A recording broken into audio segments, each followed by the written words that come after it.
Well, thank you for joining us with Ask a Historian. I'm Matthew Wilkinson, historian with Heritage Mississauga.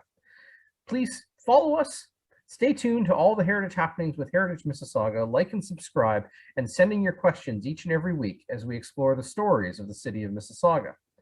This week, we're pleased to be joined by Richard Collins, local historian, museum interpreter, and past president of the Mississauga South Historical Society, amongst many other endeavors, and our resident train nut. And we are going to explore, on the heels of a previous episode, we're going to explore one of the three giant railways that came through historic Mississauga, that being the Credit Valley Railway.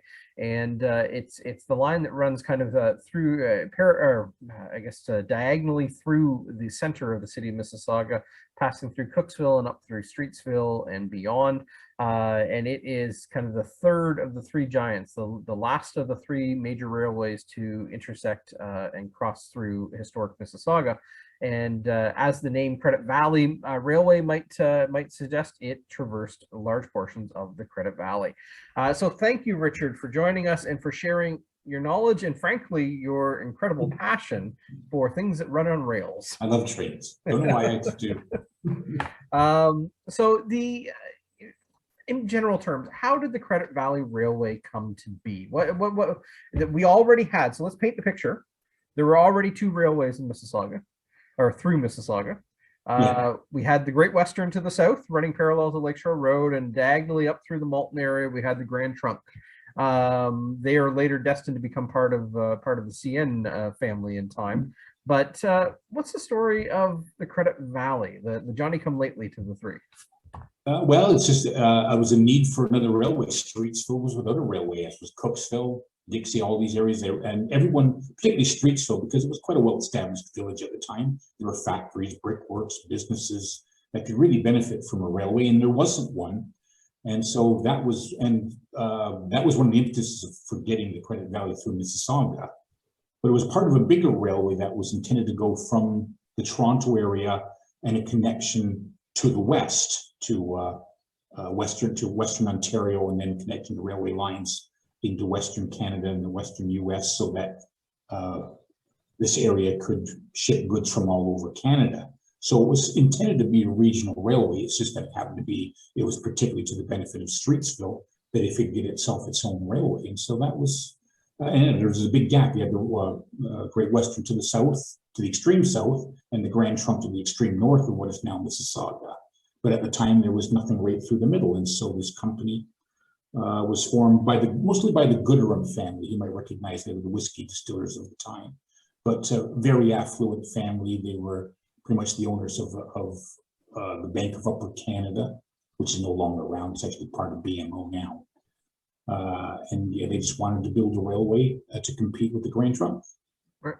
So the company was chartered in 1871, and the president, I believe, was George Laidlaw at the time. But 1871, but it was several years before it actually took to the rails, if you will. And what was the process of actually physically establishing the railway and the right of way and the railway itself? Well, George Laidlaw was the president of the Credit Valley Railway. He was also on the board of directors of the Bank of Upper Canada. Right. Early banks and early railways were pretty much one and the same. The Canadian Pacific was pretty much built by what is now BMO, the Bank of Montreal at the time.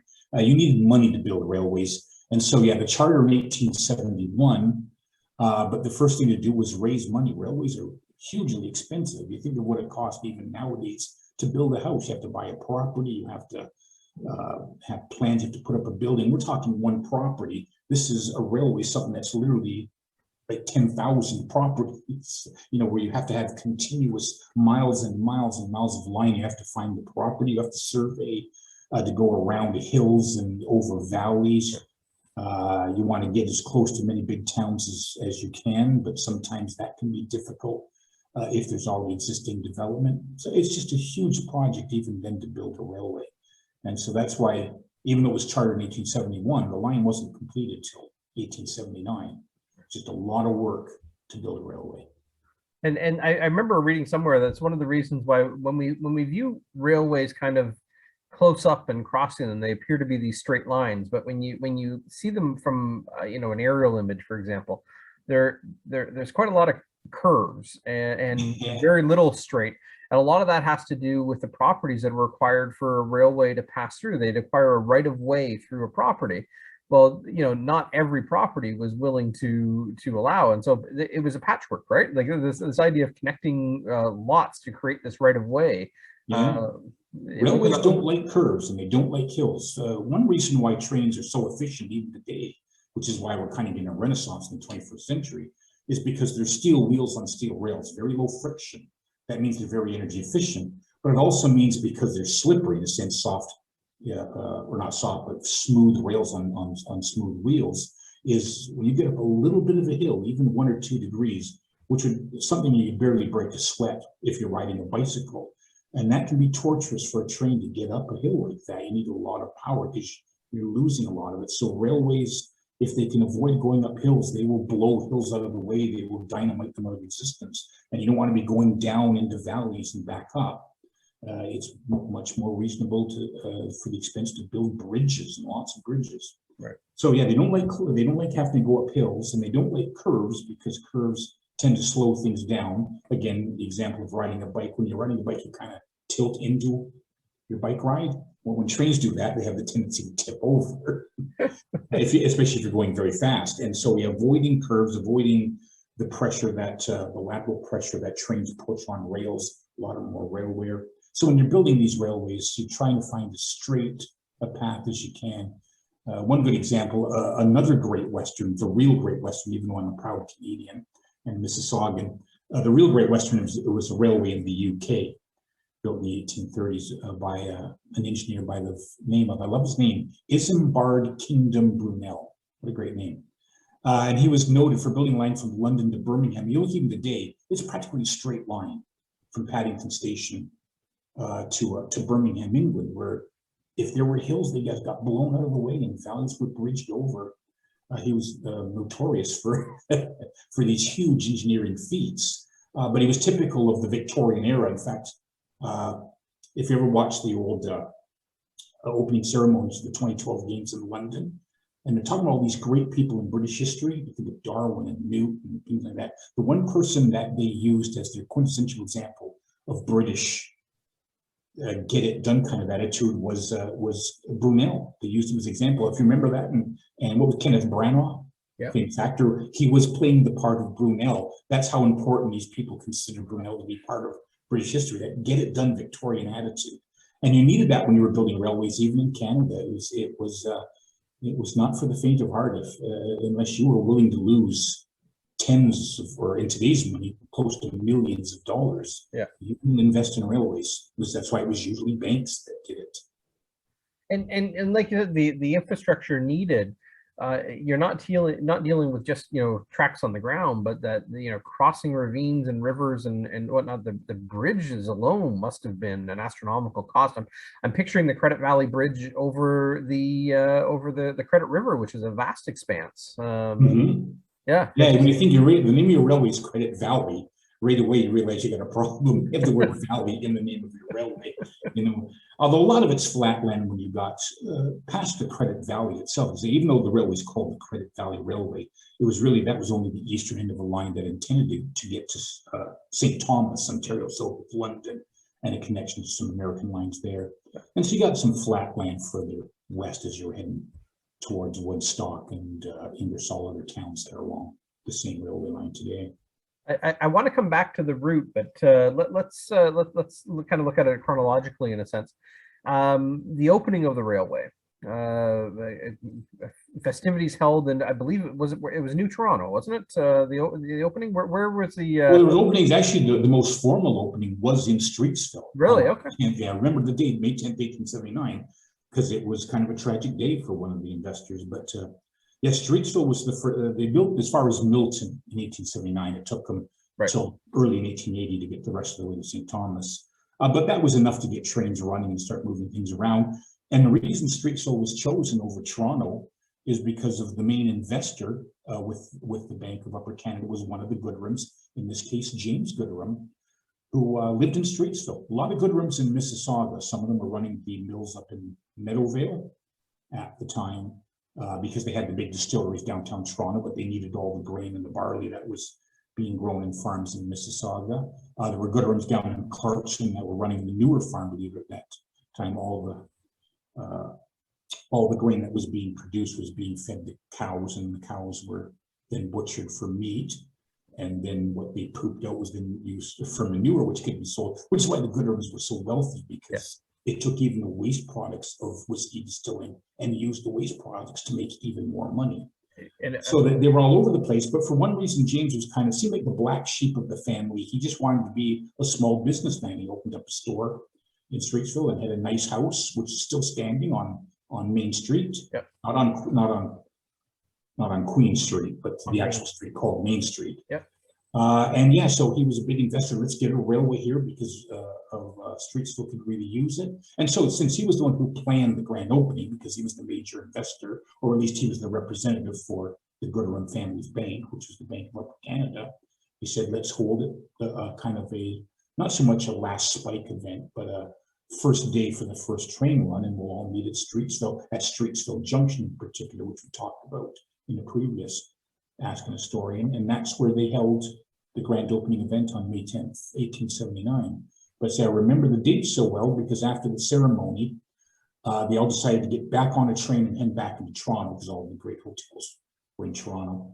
I guess there's a few good hotels and inns in Streetsville, but they decided to go back to Toronto. And on the way back, there was a train accident, which is not a surprise because the railway wasn't complete yet. They had laid the tracks, but they still didn't get into Toronto. They had to make an arrangement with the competitor, the Grand Trunk, just for that last little mile. Their line meet up, and it connected with the Grand Trunk just west of what is now Union Station, and then had to use Grand Trunk tracks into the Union Station of the time. But the signaling system hadn't been finished yet because they were still building the railway. And so as the train was approaching Toronto, the engineer took a chance, and without the proper signaling, but the lighting and electronics to say it's safe for your train to now enter onto the Grand Trunk tracks for the last mile in the Union Station, they took a dangerous chance and snuck onto the Grand Trunk tracks, and then another Grand Trunk train came from the line through Port Credit and Clarkson, but into Toronto, and hit the Credit Valley train. Both trains were moving very slowly because they were approaching Union Station, so only one person died in this train accident, and that happened to be James Gooderham. He was the one who jumped from the train, supposedly because he was going to jump from the train and try and throw the switch to divert the train onto a safe track. And I guess he broke his leg and died a couple hours later in hospital. So yeah, the man who built the railway through Mississauga and gave us what is now our, how many thousands of people a day use GO trains from Streetsville and Cooksville and Erindale and Dixie. Every day they take the GO train into Toronto. And it was James Gooderham to thank for that railway line, and he didn't see it past its first day of operation. Oh. Okay, so let's go back to when you're talking about the routes, and on to Milton and St. Thomas eventually for the one line where they met up with another railway, right? New York Central. New York Central, which was an American railway owned by the Vanderbilts, another extremely wealthy family from New York. They just didn't want it. They couldn't connect it with the Grand Trunk in St. Thomas or in London, but again, the Credit Valley, they saw the Grand Trunk as their major competitor, which they were. So yeah, they didn't want to divert traffic, and they didn't have the money to build their own way towards Detroit and then connections there, because that would have been more money. Right. So yeah, the choice was to go with connecting with an American railway rather than do the worst thing possible and connect with the Grand Trunk. So, but in that realm, they had to use the same gauge, because I remember reading somewhere where they, about midway through planning, they changed from a narrow gauge to a standard gauge to be able to match the American lines. Oh, that would have been a little bit early. Yeah, I know that the early on, because again, railways were so expensive to build, and banks weren't early. We're talking 1850s, the Great Western and the Grand Trunk being the two earlier railways in Mississauga. But there's that 25-year difference between those two railways, and the Credit Valley is significant, because the only ones that were willing to spend money at the time on railways was the government. But the government made this condition that you had to use a broad gauge, which was specifically different than the American standard gauge, so that you couldn't interchange goods. Otherwise, they would worry that American railways would come in and take over, because that's where the investment money was. And so, yeah, the Great Western and the Grand Trunk had to be built to 5 feet 6 inches, which as opposed to 4 feet 8.5 inches, which is standard nowadays. And all the railway lines through Mississauga are 4 feet 8.5 inches. But the credit value by that time, that was lifted because now mostly banks were willing to get involved. I think just before the rail, 1870, just before the credit value was started, and probably as a result of the change in the mandate that if you wanted government money, you had to build it a broad gauge. So the credit value was built to standard gauge right from the start, which was a smart move. Right. There's a big difference between 1855 with the Great Western and 1879.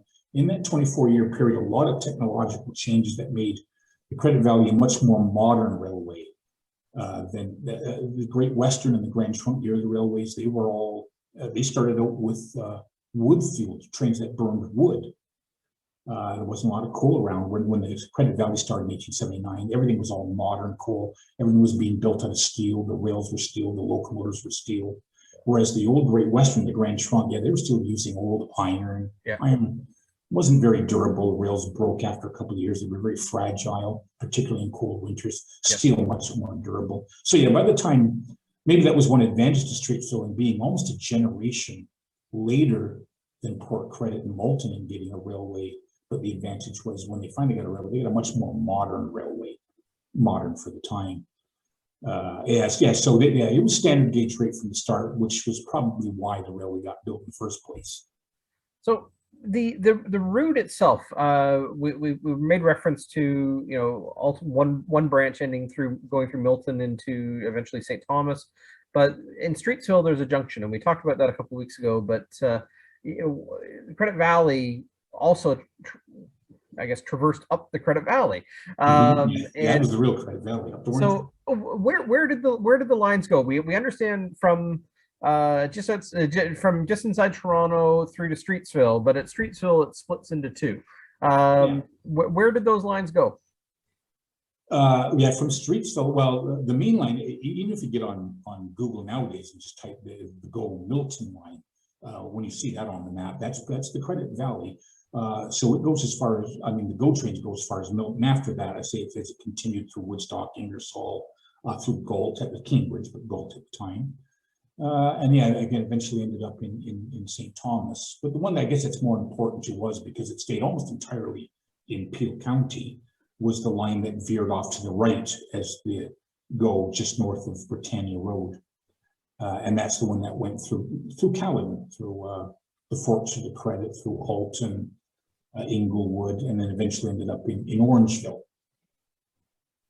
And it was a local line. I mean, in fact, that was the initial survey, was not to go to St. Thomas, it was to build Orangeville. Again, the town, like James Gooderham in Streetsville, the town founders in Orangeville were saying, please, we want a railway.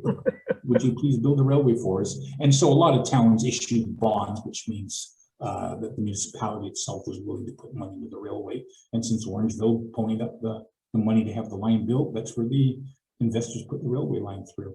Were the timelines for both branches relatively the same? Yeah, always. But yeah, again, initially the plan was to go to Orangeville.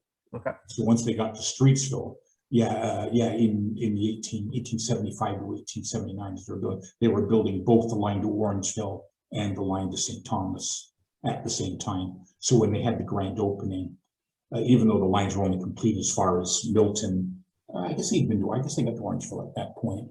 Yeah, the plan was pretty much to have the whole railway up and running as is within a year. So you may have already, I guess, in a way, we probably answered this question, because we know their main competitors were the Great Western and the Grand Trunk, but there were also other railways, you know, kicking around. But through this area, those were the main main competition. I guess the Hamilton, Gray, and Bruce was also, you know, in kind of northern. It was a little bit northern. It did go from Toronto to Orangeville, but it took a more northerly route. Yeah, and it was the one that was narrow gauge, and it was narrow gauge rather than the wide gauge that was mandated. But that's because just investors didn't make up enough money, and so building a narrow railway was a cheaper way to build a railway. And so, it was not much for railway until it was finally taken over by CP, and then they put the money into. So, but how did you mention that the Credit Valley, in a sense, was more modern of a railway in terms of its equipment, in terms of the fuel that it used? But how did it try to carve out its niche? Because I could imagine, I've got this picture in my head of, they're coming into the scene with two very established and strongly operating competitors, and you've got to kind of carve out your niche. And I know the Credit Valley under its original ownership didn't last that long, but do you have any knowledge of kind of its target audience, its the advertisements that it used, that sort of thing? Like, how did it try to position itself? It's hard to say. I think it was mostly investors that were just interested in connecting towns that had been ignored by the other railways. Like it was mostly the villages like Streetsville and Orangeville that encouraged the railway to be built, and I think they were just looking for a no-nonsense competitor for the Grand Trunk. Right. Just so, yeah, again, a lot of it was just competition. Even railways that had already had a connection to the railway were scrambling for a second rail. When you get two railways, you get competition, you get better freight rates, right, and the passenger rates. But they were never, the Credit Valley Railway itself was never around long enough to distinguish itself for any kind of fancy named trains, right, like you think of in modern times when you think of the Supercontinental and the Canadian and all that, and railway lines in the United States, or the 20th Century Limited and the Chief and all that. Yeah, the Credit Valley never really had anything like that. It was very much a bare bones, very efficient, but kind of a bare bones railway that's almost noted historically for just being such a bare bones railway. That's what I kind of like about them. Nothing fancy. No fancy cars or luxury coaches or anything like that. Yeah. So, what we know that the Credit Valley Railway, under that name, only existed till 1883, and the newly formed Canadian Pacific absorbs the Credit Valley line. What were the challenges? What were some of the challenges faced by the Credit Valley Railway? And obviously, finances have a big component of that. But were there some major obstacles that they faced and were ultimately unable to overcome? No, when it came to being acquired by Canadian Pacific, the bankers were all for it. Okay. Because they found in the Canadian Pacific, they were running their own railway and doing good. But when the big railway that was now building out west offered to buy them out, the investors thought, hey, this is good value for our investment. Let's sell. And in the case of George Laidlaw, he ended up becoming one of the directors of the Canadian Pacific. So he not only sold his shares to CP, but then became a paid board member of CP. And so, yeah, they actually welcomed the purchase by Canadian Pacific. Again, because it was a bread and butter railway that was just designed to make money for investors. We think of the romance of railways. I love trains because of the steam locomotives and the power and the stories of the great passenger trains. But for the most part, railways have always been just investments for people who are looking to get rich. And the Canadian Pacific purchased them. It was a bit of a frustration. If there was any frustration with the Credit Valley, it was mostly with the politicians in the area. I think most people probably know the basic history of Canadian Pacific is that starting in 1881, the government wanted them to build a railway line out to the Pacific coast. British Columbia British Columbia by this point had entered Confederation in 1873, but hey, one of the conditions is we want you to build a railway to connect us. And of course, Sir John A., that was pretty much his motivating factor after Confederation, was now expanding the country. Let's get British Columbia to join Confederation. And so the government and the Bank of Montreal put in today's money, probably not exaggerating, say in the billions, to get this railway line, we're talking inflation, to get this railway line out to BC. And the first thing Canadian Pacific board members did with the money that was given to them by the government was not start to build the famous Pacific Railway. They bought out railways in Ontario and Quebec. And they bought out the Credit Valley Railway because the investors were thinking, hey, with this money, we should buy healthy money-making railways like the Credit Valley Railway, start making profit on an Ontario and Quebec railway, and then use that money, and then using that money to eventually build the railway out west. But the government's thinking, well, we gave you this money specifically to build the British Columbia. That's our goal. And then to get Alberta and Saskatchewan and Manitoba, Manitoba was part of the Union at the time. And so, yeah, you had this odd situation where the government wanted the line built out west, but the Canadian Pacific Consortium decided the first thing to do was start buying profitable railways in Ontario and Quebec and start making money as a profitable railway. And so one of the very first purchases by Canadian Pacific was the Credit Valley Railway. Let's buy the successful railway that's doing well, moving traffic between Toronto and US connections in London and St. Thomas by way of Mississauga. And so, yeah, that's why Canadian Pacific purchased the Credit Valley. So the Credit Valley Railway was around for 2 or 3 years, 1979 to really to 1881 when they and the Bank of Montreal started buying out Credit Valley shares. So yeah, if you're looking for trains that have Credit Valley on them, the photos are hard to come by because they're only around for 3 or 4 years, and then the Canadian Pacific name.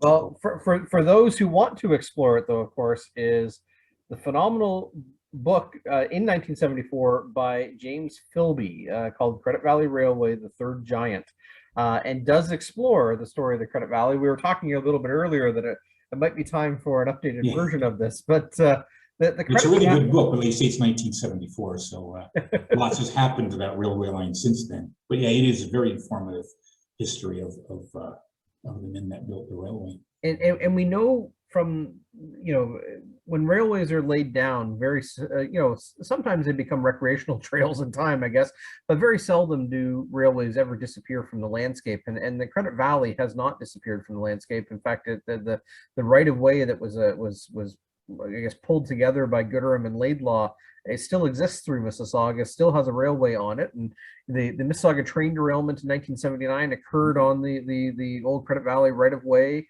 My favorite kind of local landmark that reminds me of the Credit Valley every time I drive over it is the overpass at Hensel Circle in Cooksville. As the railway line goes from the north side of Dundas to the south side of Dundas, and right at Cawthra Road, you go over it and not even knowing there's a railway underneath you sometimes. Yeah, and that's where the Cooksville station was, a little bit east of the village, because the Credit Valley managed to just miss Cooksville. Are there other reminders of the railway on our landscape? Not a lot in Mississauga, other than the fact that to the credit of the people that planned the Credit Valley Railway, the Credit Valley Railway, is that it is still CP's main line here in the 21st century. Millions of tons of freight go over these lines every day. So it's a credit to these people that they built a railway that is still a major spine for moving freight on CP between Ontario and Quebec and connections in the US and to the Pacific coast and the Asian markets. It's a busy line through Mississauga now, and it was all started out by the Credit Valley.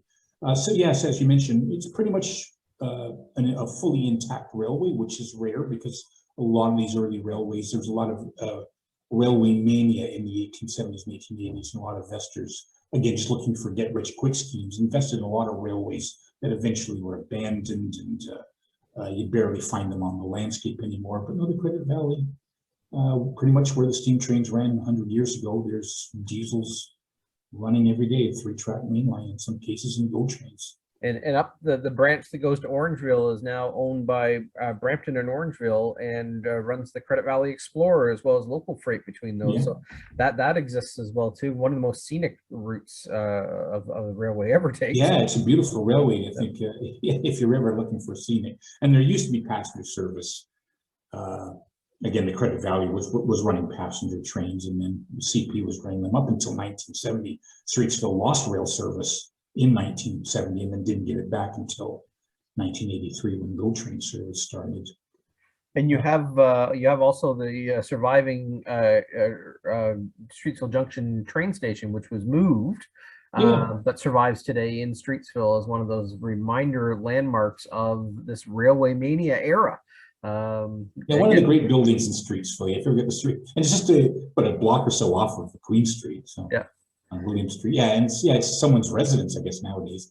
But very distinct. You had the corner was a circular tower with what you should call a witch's hat, the steep point, the steep peak roof on it, which was a standard.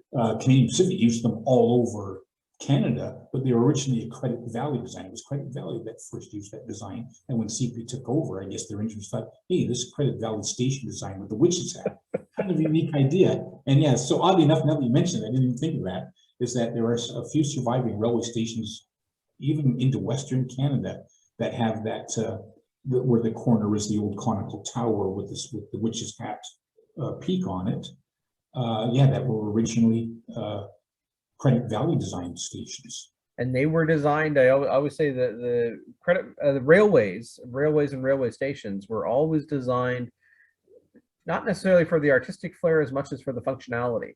And the function of that corner tower was to give as broad a view as possible to the station operator. Yeah, that's where the station master, who would always have his office, and that's why you did have the roof where there were stairs that could lead up there, so if you did need a higher vantage point looking down the tracks, you could have, it was like a watchman's tower up there as well. Yeah. Now, just fascinating when you look at the kind of this history of rail transit through our community, and names that kind of, Great Western and Grand Trunk, particularly Grand Trunk, it gives us kind of this romance of fancy rail transit or whatever. But the backbone is freight, right? The backbone is this transport of goods, and the Credit Valley comes in, the Credit Valley Railway, then absorbed into the Canadian Pacific, but really becomes that backbone of industrial transport through, not through historic Mississauga and beyond. But it's still on our landscape and still a very functional, those rights of ways have not disappeared. No, and if you look at a map of Mississauga and you see some of the industrial areas around Dixie and Cooksville and even to Arundel, and realize, those factories are there because they're located close to the railway tracks. And there's still a lot of sidings that come off. So there are a lot of industries that are employing people in Mississauga in 2021 that are located where they are because they're close to the railway tracks. And you just rang a bell with me too. And one of those other reminders in our landscape is a place name, Arundel Station Road. It led to the Credit Valley train station. Because Arundel, the village itself, sat in a valley. Again, as I mentioned, railways don't want to go into valleys and back up. The hills are too steep, and you didn't want to bridge over a village because that would really tick off the villagers. And so, they ended up veering the line to the northeast to avoid that valley where the river is going. I got phone ringing. Someone wants to clean my ducts, so I just turned my phone off there. Sorry about that. No worries. And so they built the station outside of Arundel, so people in Arundel had to walk a good distance to get to it, and that's why the station was called Arundel Station, because it wasn't in Arundel, but it was the closest that the railway station could get to Arundel. So when you think of Arundel Station Road, it's not actually because it's the road that leads to the station, it's the road that leads to the little geographic location that was called Arundel Station. Yep. It's where the station was as close as you get. You find that a lot if you look at maps and you see a town and the word station after it. It's usually because the railway had to bypass the town itself for whatever reason. In a lot of places, particularly in kind of central Ontario, you see those words station, which the original town has largely disappeared, but the town with the station on it, the businesses all flock to that because it was the railway station, and so it tends to exist in some places. The original town has disappeared. But Malton was a good example of that, which the earlier part of the village was at the intersection of I guess what's now Airport and Derry, and it's still there, but it's the downtown itself shifted a little bit up to the railway station. I think we mentioned last time the railway came in at an angle, and then they laid out a new plan for Malton after the railway arrived, where all the roads were now perpendicular and parallel to the angle of the railway tracks, rather than the old concession roads that were kind of at a 45-degree angle. So the plan was being, well, the railway's more important than the concession roads at this point. And even Malton to this day, or at least the old part of Malton, its streets are oriented to the railway tracks. Well, Richard, this has been fascinating. I know even just based on James Philby's book again, we've only scratched the surface on the story of the Credit Valley, but thank you for sharing your passion and your knowledge of the subject with us. And maybe the next time we go clickety-clack and cross a railway tracks on, I don't know, Wolfdale Road, or go under the railway at Burnhamthorpe, or traverse Riverwood and butt up to the railway there. We have a different appreciation for the Credit Valley and it coming through our community in 1879. And no clickety-clack anymore, sadly. Again, another part of the railway romance that was gone because the railways modernized and they've laid what's called continuously welded rail where you used to get the clickety-clack when one rail ended and another rail met. Yeah. And where the joint was, where the metal hit that, that's where you got your clickety-clack sound. Well, the railways, for efficiency and safety, through the 1970s and 1980s, got rid of all those short 39-foot segments with long welded sections. So sadly, we lost the clickety-clack. But there's still some romance to railroading. I still love them. I'm picturing some scrapyard somewhere with thousands and thousands of miles of railway tracks just sitting there. Yeah. Yeah. But anyway, thank you, Richard, so much for joining us. Thank you. Yeah, anytime. And thank you for everyone here for joining us for another episode of Ask a Historian. Keep sending in your questions each and every week, and we'll explore the different stories around the history of the city of Mississauga together. And if you have any other questions on things that run on rails, we'll bring Richard back on to explore other topics. Please like and subscribe and follow us here at Heritage Mississauga and stay up to date on all the heritage happenings with Heritage Mississauga. And again, thank you for joining us here at Ask a Historian.